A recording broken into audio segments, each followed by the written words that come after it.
Hello and welcome. I'm Patrick Curtis, your host and chief monkey, and this is the Wall Street Oasis podcast.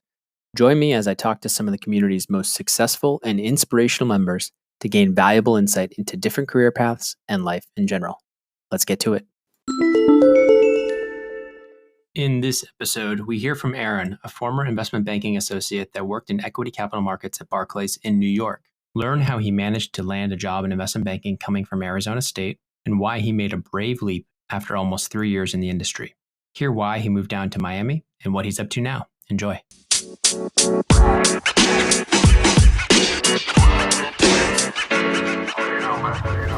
Aaron, thanks so much for joining the Wall Street Oasis podcast. Absolutely. Happy to be here. So it'd be great if you could just give the listeners a short summary of your bio. Sure. So my name's Aaron Chavez. I'm originally from Phoenix, Arizona.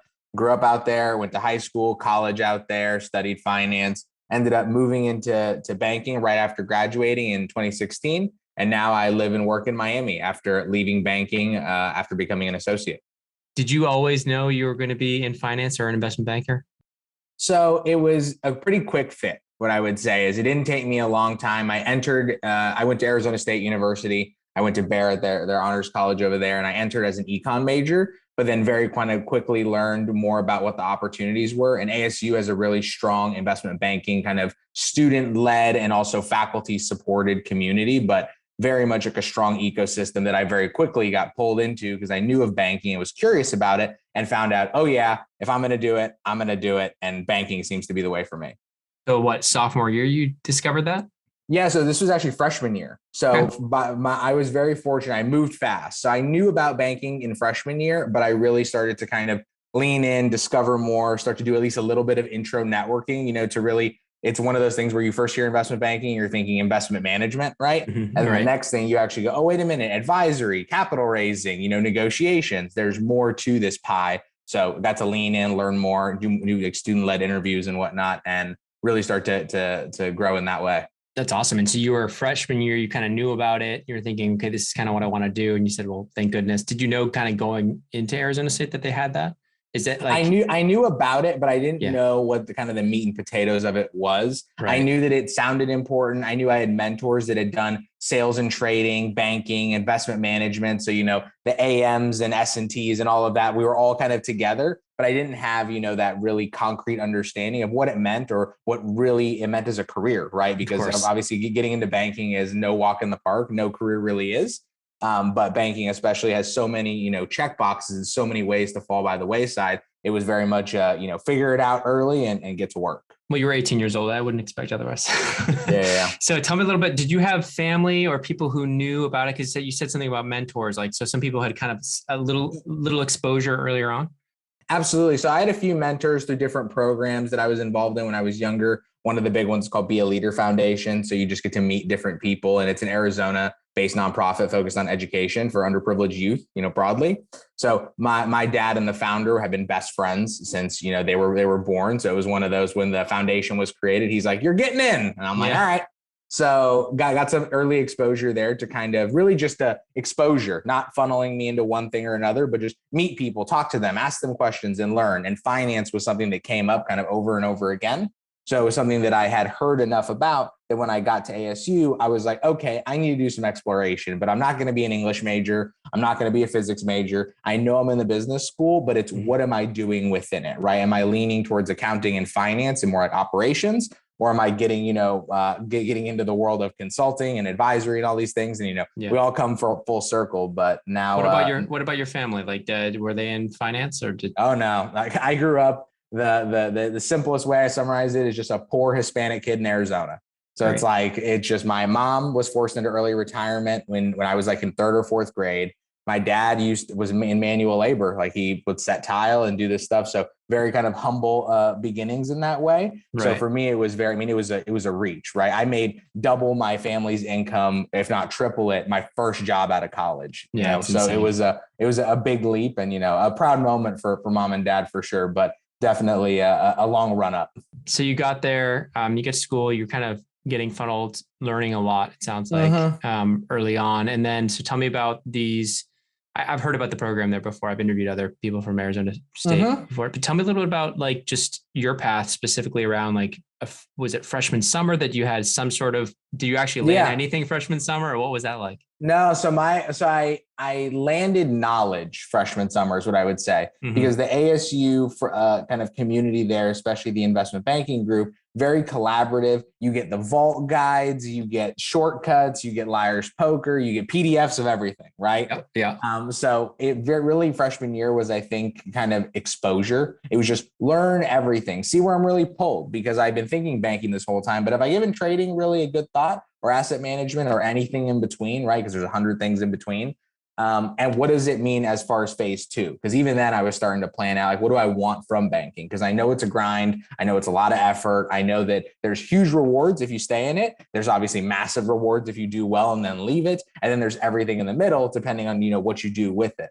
So for me, it was kind of learn and grow in that way, and then prepare, because I knew that my sophomore year and my junior year, that's when internships, the IBIS, the applications would be coming in. As a freshman, I didn't apply or anything. So I just kind of lived the first year a little bit more free in that way, and just focused on everything from getting to know the community at ASU and just exposure to actually just learning about the industry, reading books, reading the Wall Street Journal, understanding what, the nicety actually meant, from a fundamental basis versus just ticker tape that I see.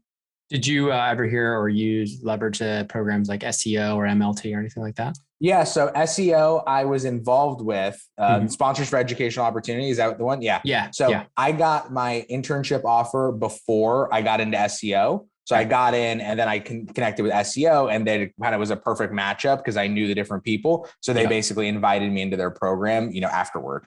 Right. Okay, great. So you're kind of freshman summer. Are you working a job? Are you making money or what's going on? You're learning Freshman year summer, I am just kind of doing my thing. I'm Yeah. not there. There's no real work. It's very much just kind of enjoy the summer, because I knew the summers that were coming next Yeah. were going to be pretty intense. Let's talk about that. Let's talk about just going into sophomore year, because I know we have limited time. I want to get to like the actual work, but I find it's super interesting the way, people kind of go through. Oh, yeah, because there's 100 ways to get there for sure. Yeah. So you're coming into sophomore year, you now have a pretty good understanding. Are you now set on investment banking, or you're saying, hey, apply everywhere? Now I'm firmly in investment banking, but I'm very much I'm an ASU guy who's non-target, who doesn't have a 4.0, right? My grades aren't terrible, but they're not, what you would write on a resume in big, bold, italicized font, right? 3.4, 3.5-ish? What are you talking about? Yeah, no, I think I graduated with a 3.66. But I think when I was applying for places, I think I had like a 3.54 or something like that. Like very, very much like at the cusp in that way for like the mid good grades, right? Got it. Yep. Okay. So tell me about that sophomore year, and how did you end up with a sophomore summer? Yeah. So I got it sophomore summer. So I was very lucky. And basically what I did was I was like, okay, well, the chances of me getting this are going to be so small. So I'm not going to bother anybody. I am just going to go. And I remember I was sitting at the ASU library, and I opened up Excel. Classic Excel is where bankers always turn. And I was like, okay, I'm going to make a list of every bank I can think of. So I wrote down, there was like 10, 12 banks, right? All the bulge brackets, the Lazards, the Moelis's, the Barclays, all the boutiques, everybody. And I went, okay, now I'm going to Google them and see who has sophomore programs that I might get into. And there were like 5 programs out there. And then I put the dates they were due, and I hit reverse sort. And immediately the first name that popped up was Citigroup, and the second name that popped up was Barclays. And I was like, well, good enough. Let's get started. So then I applied. I typed up an application. I think the applications were maybe due like that week or the week after. Like I barely was able to catch it. And it just, because it was incidental, because my thought was, of course, always, I'm going to push really hard my junior year, and I'm going to get that big offer and things are going to be good. So sophomore year, I knew it was kind of hit or miss. So I apply, and I got them, both interviews. I got phone screenings, and I was like, okay, that's pretty interesting. Like I got phone screenings. That doesn't even always happen. Why do you think you got the phone screens? Do you feel like your resume was decent? I think my resume was, I think you could tell by looking at it, because I put a lot of time and attention into it, that it was a banker resume. Like even if the stuff on it wasn't blowing people out of the water, I was still active. I was involved. I was participating at school. I had a few leadership positions, minor at that, but it's freshman year. What can you really do? Right. So checked a lot of boxes. Yeah. It was one of those, I did everything I could to turn, molehills into mountains, right? Which is all that we can do. So I did that, and if I look at my old resume, it's funny. I get contacts today from ASU that go, "Oh yeah, I know who you are," and I'm like, "How?" And they go, "Your resume is the template that we use." And I'm like, "Oh God, you're just looking at this over and over again. How many That's years?" amazing. It's so funny. I would love to get that resume and share it on this podcast. If No, you're I open love it. to it for the I'll people, dig it up. we can, I'd love to do. I'd love to link yours, and then we have a Wall Street Oasis we send out for free the investment banking resume template. I'd love to look at them side by side and see how similar they are. I bet they're pretty similar. Each other. I'm sure. I'm very sure. So very good, very good. So you're kind of you land a sophomore summer, which is like half the battle. Exactly. So I got the phone screenings. I did both phone screenings, and they all said I passed. Both of them said that I passed. I did them like in the same week or back to back. And then there was a huge snowstorm in New York, and Citi shut down their Super Day. So the Super Day didn't happen, and I just got lost in the mess, totally ghosted, and Citi was off my radar, just gone. Oh my God. Overnight. And I was like, well, I guess Barclays it is. So then Barclays goes, oh yeah, we'll still fly out. So I was like, okay. So then I go down there in like December. It was like late December, early January. It was like a very kind of fringe time. Yeah. It's snowing. It's muggy. I'm sitting at a diner. I don't have my sense of direction because I haven't lived in New York for years. So I don't know which way is north and south. And I go into the building. I end up interviewing all day long. I had to interview next to a woman from Harvard who was like the head of the finance group, and like another woman from like Georgetown who had like a 4.0. And I'm like, it's over. It's over. What am I doing? But I somehow interviewed, and I ended up getting the offer, and I got my offer. I'll never forget. It was the first day of classes, my second semester sophomore year. It was very much immediate. So 3 semesters of no internship, and then immediately had it. And I was like, okay, well, if I do this well and I don't, mess it up, I will get it. I will have the sophomore internship that'll transition to junior. Junior will transition to full-time. So if I don't mess this up, I'm good I've done college. I've checked the box of getting a job in college. Yeah, that's awesome. So that's a big deal. Were the interviews super technical since you were a sophomore? I assume they weren't that rough. Was it more just like it was a hybrid? Yeah. It was hybrid. They still expected you to know some of the basics. Oh, for sure. I'll never forget this. This is my favorite story of the whole interview process. So I interviewed with 3 different people, and all 3 interviews I was late to. And I wasn't late because I chose to be late, but because I went to the first interview, and the first interviewer couldn't find the light switch. And that delayed us like 3 minutes. You could tell he had never been on that floor. So then we start talking and chatting, and he starts asking me questions. And then I look at the thing, and it's like 5 to 10 minutes after. He goes, I didn't ask you all the questions. And I'm like, what do I do? He goes, just go to the next interview, I guess. And he goes, okay. So I go to the next interview, and it was a managing director in consumer retail. And she was wearing this big, bright colored scarf. And for me, I just walk in, I was like, oh, I like your scarf. I wasn't even thinking, because it's just one of those just natural things. Yeah. The whole conversation was just fashion for like 30 minutes. And I'm like, okay. And then I go to the next interview, and it was with a really intense like economist. Now he comes in and is like, tell me about the market. Tell me about the New York Stock Exchange. Tell me about your view on what's going on. Tell me about, the flow through of depreciation, right? I got the very kind of classic questions. Yeah. And then my favorite was the night before, I called the head of our student investment banking program. Well, first off, before you jump there, how did you do on that interview? I did well. I think I did well. There was one question that I didn't know the answer to, and it's this part right here, but I answered it. I knew in the way they wanted me to answer it. So it was one of those, if you can't answer it right, you can at least answer it not wrong. One of those. Yeah. So tell me what it was. For me, it was deferred tax liability, right? And it's an easy one when you know the definition, right? They weren't asking me to calculate it. They weren't asking me to run through a bunch of things. I didn't have to do, an LBO or anything. But it was, tell me about it. Tell me what you think. And the night before, I had called the head of our student organization, and I said, hey, Brad, by the way, I'm at Barclays. I'm in New York, and I have an interview tomorrow, a super day tomorrow. And he goes, are you kidding me? And I'm like, no. He goes, what the hell are you doing? And I'm like, I don't know, man. He goes, well, let's prep, because he was so upset he didn't get a chance to like prep me that he like walked out of family dinner. He's like on the phone with me, and I'm flipping through the vault guide, all those questions. And I remember one came up, and I was like, deferred tax liability. That's interesting. He goes, there's no way they ask you about that. Just skip it. Oh my gosh.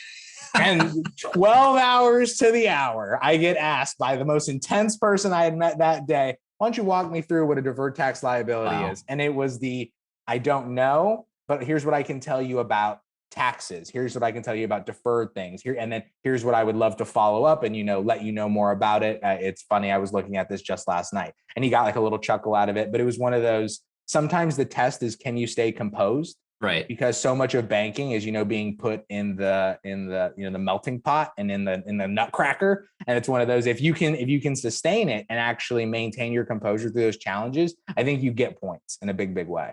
For sure. Yeah. The other advantage, instead of having a vault guide, I feel like you're talking about 2005 right now, but the other way you can get access is if you have the IB interview course with WSO, you could have looked up Barclays interview questions. Oh yeah, prior.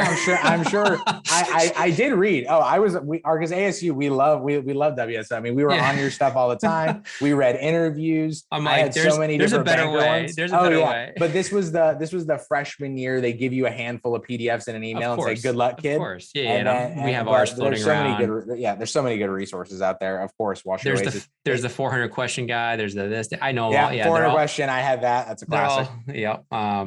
Even some of our old guides are floating around too, but that's great. Yeah. And I think, I don't know if ASU licenses some of our other stuff, but definitely a lot of the main universities do, like Emory and some other ones. But I think that's really interesting. So you still survive. That's a good lesson of like, you realize, oh no, I don't know the answer to this, but you just start reasoning through it and trying to keep your cool.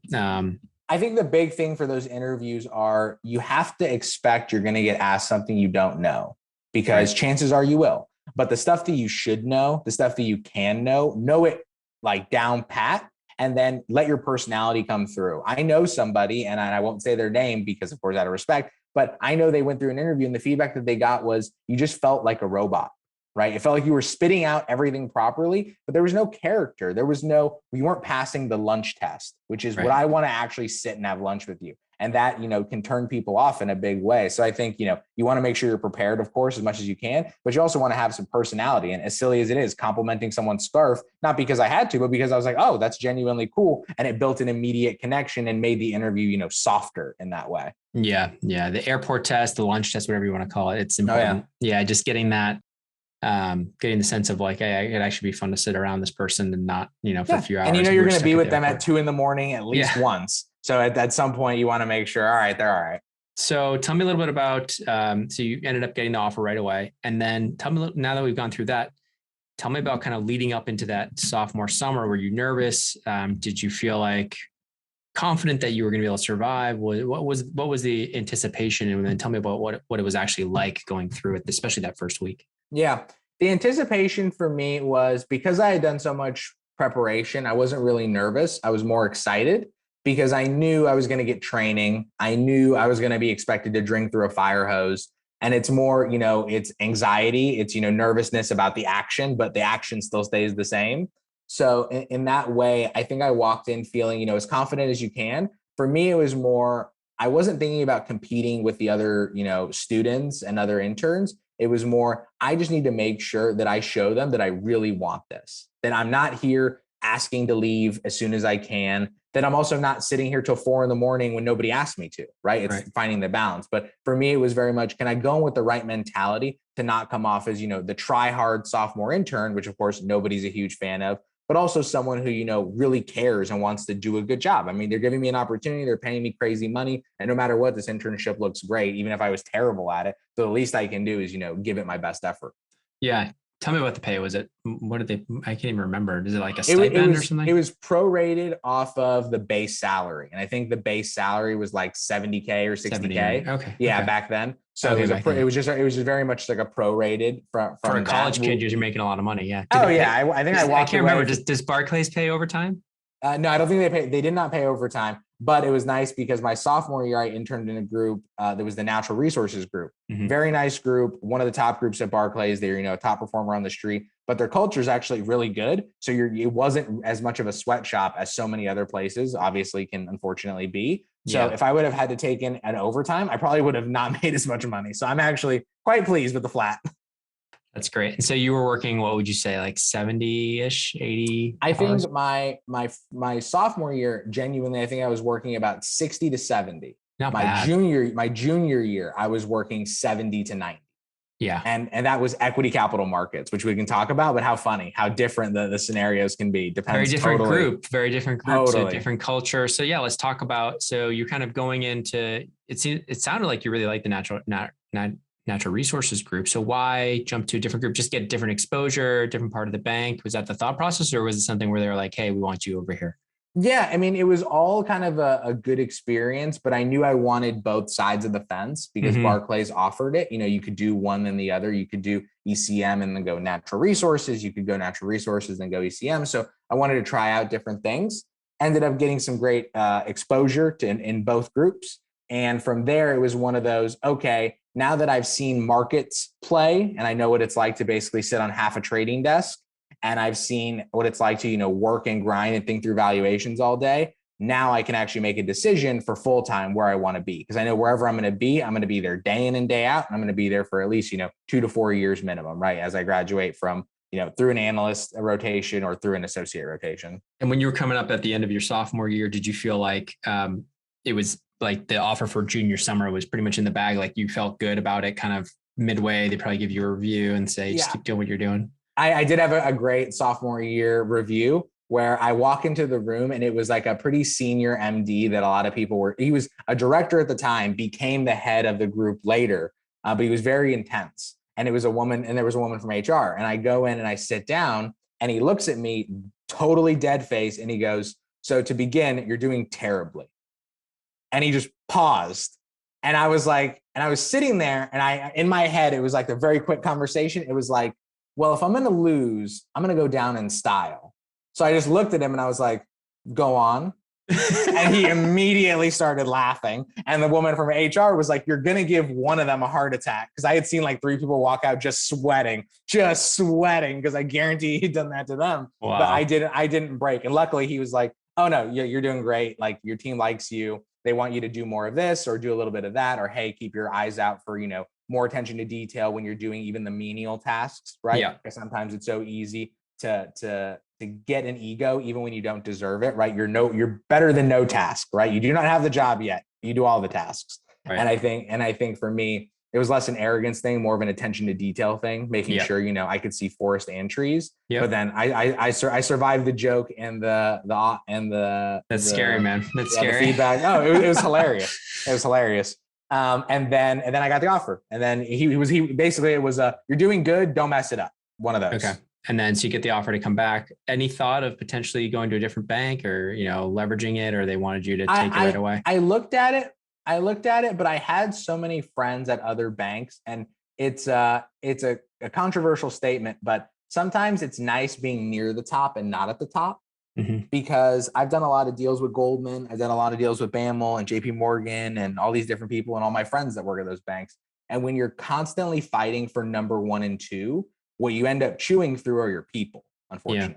Yeah, so when you're in the top 3, 4, 5, depending on where you're at, you're still working really hard. You're still doing a lot, but you actually can kind of think a little bit more and focus more on client relationship versus just how do we beat that guy in the room. And of course, there is a lot of that energy that comes along with it, with, some big fancy deals. Yeah. So tell me a little bit about just, I guess you mentioned a little bit the culture difference, the equity capital markets, the difference between that. And so what were you doing specifically for them? What did you get to do over the summer? And then specifically, why go there full time? Where coverage was more of a thought and skill and knowledge play, where it's, how do I think about this problem? How can I grind out these pitch decks? How can I understand this valuation? Equity was much more of a process and execution and narrative and communication play, where it's, how do we balance what our traders are doing with the syndicate? How do we think about an IPO with this client? How do we manage a relationship where coverage would like them to do a deal because it helps them with something later, but the market wouldn't be receptive to a deal? So how do we balance these things? There was a lot of walking the fence, and not because we didn't have an opinion, but because our kind of job was to walk the fence in that way. And I thought that really, really interested in me, because of course, equity is what's left when everything's left over, right? So debt has a great play. Equity is all narrative. It's, what are we doing? Where are we growing? What's happening? And that play now, especially now at my current work, is exactly what I needed. But it was something that I knew I liked in the beginning. Also the trader environment, because Barclays their equity capital markets group sits on the banking side, but on a trading floor. So our floor is private, but the energy, there's footballs, there's lacrosse balls, there's hockey sticks flying around. There's bottles of whiskey everywhere with deal things all over it. And your MD's desk is 15 feet from you. Yeah. So I've I used to get interrupted from client calls to go to order sandwiches from like a fancy place down the block. And it's like, all right, this culture, it's wild and energetic, but dead smart and very focused when they need to be. And that I can kind of tool with. It's an ADD, it's a person with ADD's best friend, I suppose. Very cool. Yeah, the open space, open structure of the offices can be tough, right, to get some work done sometimes. But very intense. But you know what? I'll tell you a little story that shows how you can adjust. There was a group that sat across from me, and they did convertibles, right? It's convertible equity. Super smart, super intense. All of them like math. Just intense people. And I see one of their like lead analysts just typing away, just typing. And one of their MDs used to patrol with a lacrosse stick or with a oh God, what is it like in India where they play where you swing? It's like a baseball, cricket with a cricket bat. Yeah. On his shoulder, and he just screams 4. And when he screams 4, the analyst, without looking, ducks his head, and the bat goes right above it, right where the head was, because he just knew, he could sense it. And then as soon as the bat went over, head popped up, continued typing, and I'm like, that is a team, and that is my sign to go home. And then I left. Yeah. I love it. That's great. So tell me a little bit about just going from the internship then to full time. So like, I assume senior year, it's great because you have the offer in hand. It's a party you're feeling good. You get some energy. You get to feel confident going out there. You start looking at places and figuring out who you're going to live with and figuring out what the summer in the city is going to unlock, because that first summer is where people are the most it's like the first day of school, right? Yeah. Where you have every reason to talk to everybody. And the city you can feel it, especially after you've been there for a few years. You can feel the interns. You can see the suits, you can see the pods. But guess what? We laugh because we're on the outside, but that was us 2 years ago, 3 years ago, and they're having a blast. They're checking out all these places, and it's like that energy. It's a really fun time. It's a really, some of my favorite memories are from just the social times that you get. Of course, the grind is fun. Sometimes the grind is hard, sometimes else. But plenty of times it's just being with a bunch of friends doing some wild stuff in Manhattan. So it never hurts. Especially during training. But yeah. So you get there, you kind of start full time, you move to the city. Where do you live? So I basically, I lived in 4 places in 3 years. I just hated being comfortable, apparently. So I lived near Bloomingdale's on the east side my first year. Then I ended up moving into Chelsea. I lived on 22nd and 8th. Then 42nd and 10th. So moved right into Times Square, basically. And then I lived on 54th and 11th. So I just hugged the west side of Manhattan all the way up. Interesting. But my apartment's got a little bit nicer, and I got a little bit more room every time. So it's fine. Very cool. And so tell me about the 2 years or almost 3 years there, and kind of your progression and what the thought process was of kind of jumping when you did to do your own thing. It looks like your own thing, correct? Yeah, absolutely. Yeah. So let's talk about that. And because I think that's interesting to a lot of people, how did you do it so soon? And what were the thought processes around setting that up and the risks associated with it and all that? But let's start a little bit more about, we got about 15 minutes. Talk a little bit about more just the progression over the 2 years or 3 years rather. Yeah. And then, the progression over the 3 years was very much, the first 6 to 12 months are the most fire hose that the fire hose is, right? After that, it cranks down in a big way, depending on what you want to do. Some people start expanding. I know people that would do equity capital markets and debt capital markets. They would do hybrid deals, like they would be all over. So their plate was constantly full. I know other people that only did certain types of deals and were only interested in kind of doing the minimum, and they got to get by a little bit easier. For me, it was, I wanted exposure. I wanted to, as silly as it sounds, I wanted to be in the room, because if I'm in the room, I get to hear how smart people think and what they talk about and what jokes they make. You know what I mean? What do they use to engage people, especially at this level and this weird, different, mega large building with all this money? What do they talk about, and what's that world look like? So for me, I was very busy, but it's because I wanted to be, and I wanted to kind of stay engaged as much as I could and get that exposure. So it was learning how to communicate, learning how to manage processes. I think the biggest thing that banking taught me in a good and bad way, but I think it's paid dividends, is self-sufficiency. I guarantee if you go to Barclays now, somebody there is teaching the interns my rules, which is first, did you read it? Did you really read what it was? Two, did you Google it? Three, did you check for precedents? If you've done those three, you can ask me any question at any time, any day. If you haven't done those, intern, you got to go back. So it's like, but like those things you learn because you go through them the hard way. And I think that was really what those 3 years was building that, professional backbone, building that ability to communicate with clients, where one day I'm doing fine and hanging out, and the next day my MD is like, hey, the CEO needs a quick market update and I'm on another call, so you need to pick it up and don't mess it up. And I'm like, okay. So I pick up the phone and this CEO whose business does 100 million in revenue is talking to me, right? And I have to relationship manage. And when when the call ends, my MD goes, what's our follow-up? Do we owe him anything? You got to walk me through it. I wasn't on the call. I trust you. You got to hook me up here. So that was so much stronger in equity capital markets because the teams are smaller. My team was 4 people at one point. Right. It grew to like 6 or 7. And then my managing director ended up taking over the tech team as well. So we had like an 8-person team. Right. But with that's small compared to coverage groups where there could be 15 analysts, right? If you're in industrial somewhere. Totally. So that self-sufficiency, that kind of market read, that ability to kind of learn, because also my group, we were the fintech, or we were the FIG group. So we covered, banks, insurance companies, mortgage REITs, financial institutions, but we also covered SPACs, and SPACs are multi-industry. And then when my MD took over tech, we started covering tech and startups more. So I started seeing so many industries, so many different types of deals, so many different personalities, you know what I mean? Yeah. Both through the bank, through the industry.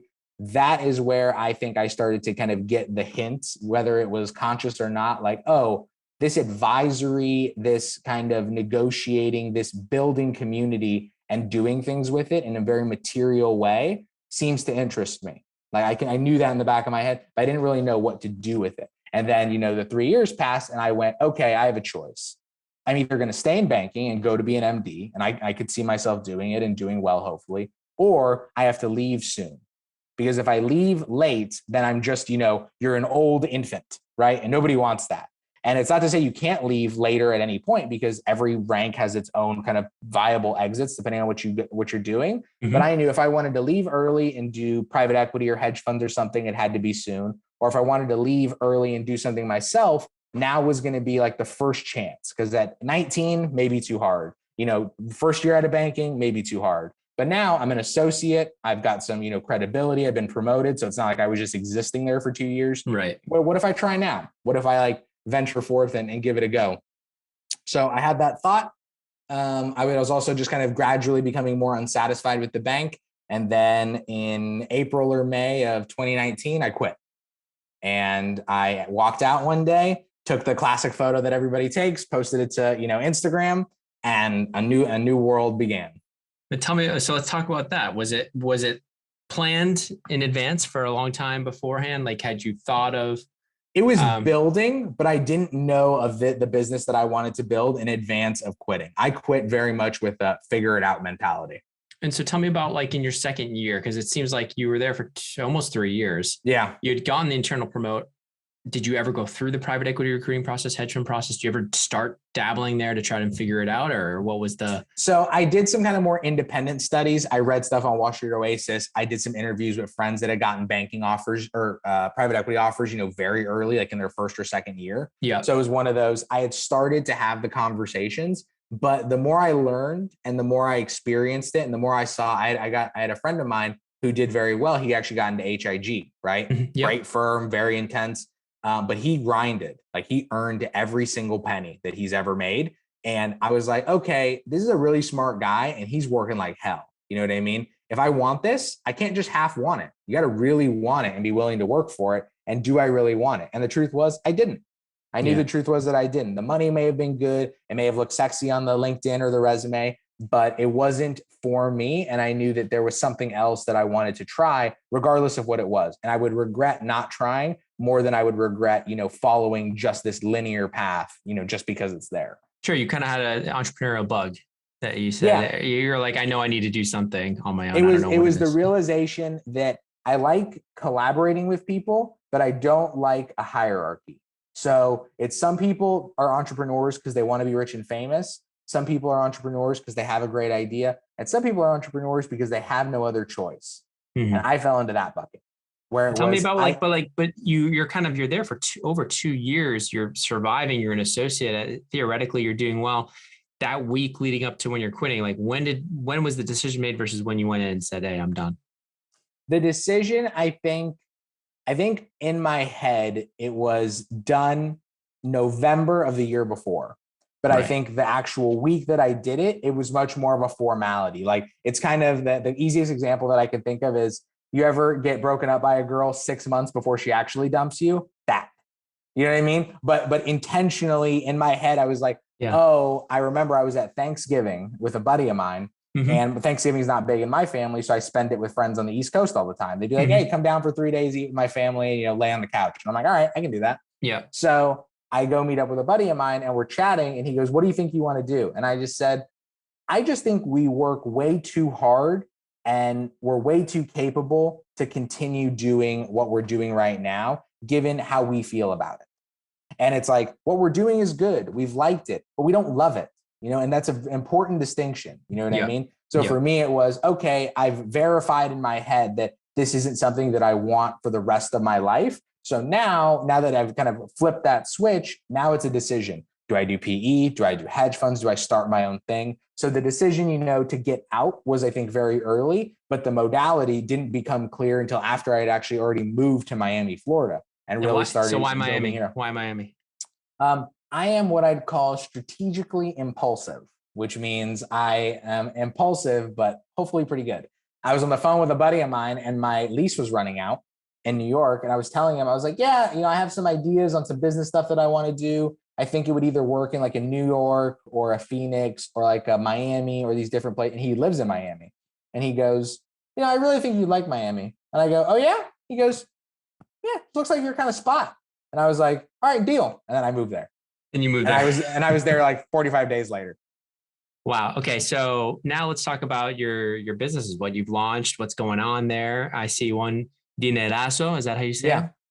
it? So you're co-founder there. You're also managing partner at a firm called Argent Strategies, correct? And you're CFO at a company called Hatch Yeah. Compliance. So So tell me about all these and like when they started and what's the stage of each of them and are they funded? Are they bootstrapped? And I know we only have 5 minutes, but whatever you want to highlight, no, I'd you're be good. We curious. got another like 10 minutes. We Yeah. should be Okay. good. Okay. So for this, when I left banking, I started dabbled with Argent. Argent was the name, but I didn't really know what it was going to become. So I just tried a couple different things, did like a lot of informational interviews. I did some digital marketing stuff for a while. Like it was a whole exposure. Mm-hmm. But I ended up moving down to Miami. I had kind of a fresh start and I knew I had these skills, right? Sounding like Liam Neeson.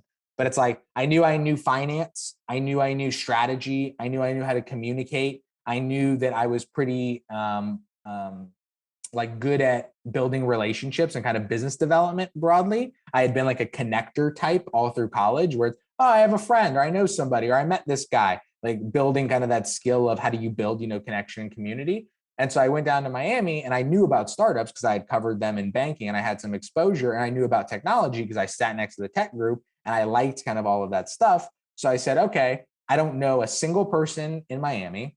I'm going to go to every single networking event that's around tech and startups and entrepreneurship, and I'm going to learn and see what the community is really like.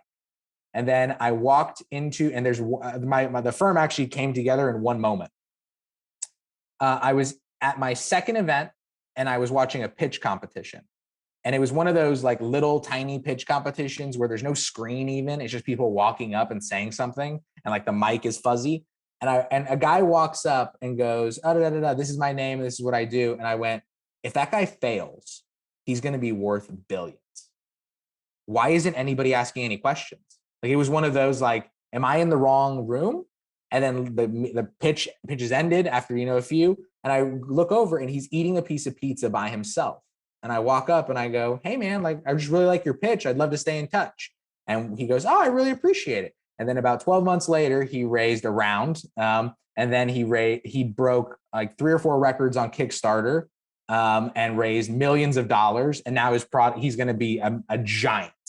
And I remember I was in that pitch room and I heard him pitch, and I sent a long text to my buddy at the time. And I said, this is what I'm going to do. These startups need help. They need advice. There's no one that's an advocate for them in this room. Why can't I? I know the finance and the business and the strategy and the pitch decks. I've been doing that stuff for years. Yeah. I'm going to help these startups go from little tiny cute companies to lean, mean machines that can actually compete. And when they have to go negotiate with the financiers and the investment bankers, they're going to have one on their side. And I'm going to be able to advocate for them in a way that nobody else can. So I said, fine, I'm going to do it. How do you get paid? Because they have no cash flow. Exactly. You get paid in equity, a tiny bit of equity. Yeah, how are you doing that? And are they? So it depends on the startup, because the truth is most startups are not started with no money. You know what I mean? They don't have tons of money. They can't be paying you $30 and $40 and $50,000 retainers. Right. And obviously depends on where they are. So I started focusing on startups pre-revenue to Series A. So kind of the early stages of startups, but you could still be making some good money doing them. And I basically just started networking with a little bit of everybody to kind of see where my best fit was. But it ended up kind of funneling itself to business planning, financial strategy, so all the projections and budgets and cap tables and everything, and capital raising. So everything from documentation to process to outreach to investor relations, all that kind of good stuff. That makes sense. Ended up meeting all of these different founders and started just providing value. It's, part of our company motto is give first. Always give first. So we started just building in the community, building decks, talking to people, giving advice, offering to host sessions, offering to be a mentor. And slowly but surely, our name, our people, it was just me out there, riding a scooter in the Miami heat, going from place to place. And then slowly but surely, I actually ended up hiring somebody from ASU. We hired our second guy last week. So it's like the company's been growing and slowly has, taken lift. This is great. So this is your kind of consulting business, your correct advisory firm, Argent. Yes. And so the goal here is just to build this out eventually to what's the vision? A 50-person, 100-person advisory shop? There's a couple different things. So in addition to the consulting, it's like consulting is a great start because one, it's kind of where you start, but also clients aren't just clients, they're people, right? They're not like a bank where it's just a fee and they go away. Yep. Sometimes clients have ideas or new deals, or because I'm a banker, all the investors are more likely to talk to me because they're like, oh, finally, somebody that actually can speak multiples. All right, this is what I'm looking for. This is what I want. This is this. So I became kind of this weird pin in the community where all the startups that I knew they didn't know what they were talking about, I had, my whole family's built on teachers, and I helped build the training program at Barclays for all their interns. Oh, wow. So for me, it was education was my kind of backbone. So we should talk about corporate training because we need more great instructors. Absolutely. We can do all kinds of stuff. So it's very much I started to educate and establish these people while also building the investor relationships and slowly piece them together. Well, as that started happening, clients would come to me. First, it was a client like Hatch, where I ended up becoming their CFO. That company is in a very interesting spot and is already getting some early M&A discussions. Let me put it like that. I can't really say too much more, but it's like that company's doing really well. And I saw it pre-product, and in 12 months, they're blowing up. And I guarantee if that thing goes the way that I want it to, it will be a front page story sometime, someplace. That's great. It's exciting. Dinerazo is a company that I co-founded with a former client who approached me with this idea of, and something I very closely relate to, Hispanics don't understand financial literacy. And not because they're dumb, but because there's no materials tailored for them, whether they be first generation, second generation, a new immigrant, whatever. And they're a big portion of the US population. Why don't we cater something for them that's not just trying to sell them something, but that can educate in a big way? So we came together, we built this company called Dinerazo, which provides financial literacy as its backbone, education and investment advice.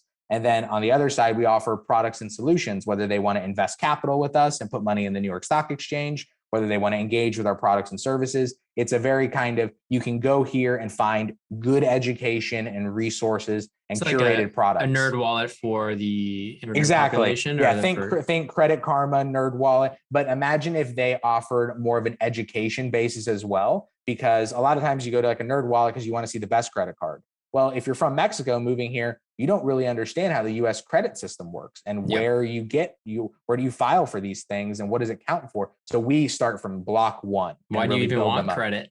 Exactly. Yeah. You know what I mean? What does a lease actually mean? And on all of these different things. So to that extent, it's a good chance, to start from square one and build up from there. How's that been? I mean, it's only been super young still. So yeah, we've been in development because we've been in development most of this time, forming relationships, getting the back end built out, to integrate all this technology. So that should actually be going live in the next couple of weeks, probably by the end of October.